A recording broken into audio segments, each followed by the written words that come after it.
বিএনপির স্থায়ী কমিটির সদস্য সালাউদ্দিন আহমেদ বলেছেন, দেশ থেকে ফ্যাসিবাদ চলে গেলেও ফ্যাসিবাদী কালচার বন্ধ হয়নি। সকলে মিলে ফ্যাসিবাদ বিরোধী ঐক্য ধরে রাখলে সফল হওয়া সম্ভব। রাজধানীর বারিধারায় হেফাজতে ইসলাম বাংলাদেশ আয়োজিত ইফতার মাহফিলে এই কথা বলেন তিনি। কোনো শক্তি যেন সাম্প্রদায়িক সম্প্রীতি নষ্ট করতে না পারে, সেজন্য সবাইকে সতর্ক থাকার আহ্বান জানান বিএনপির এই সিনিয়র নেতা। আগামী দিনের রাষ্ট্র সংস্কারের জন্য শক্তিশালী সংসদ প্রতিষ্ঠা করতে হবে বলেও মন্তব্য করেন সালাউদ্দিন আহমেদ।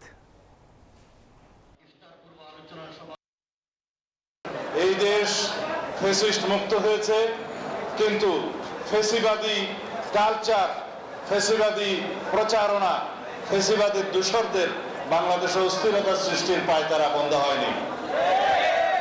আমরা যদি সবাই ঐক্যবদ্ধ থাকি এবং ফ্যাসিবাদ বিরোধী যে জাতীয় ঐক্য গঠিত হয়েছে, এটাকে আমরা সবাই ঊর্ধ্বে তুলে ধরে আমাদের জীবনে এই ফ্যাসিবাদ বিরোধী ঐক্যকে যদি এই জাতীয় জীবনে শক্তিতে রূপান্তরিত করে এই জাতিকে এগিয়ে নিয়ে যেতে চাই, তাহলে ইনশাআল্লাহ আমরা কামিয়াব হব। টানা সপ্তমবারের মতো বেস্ট টিস্যু পেপার ব্র্যান্ড হিসেবে স্বীকৃতি পেয়েছে বসুন্ধরা টিস্যু।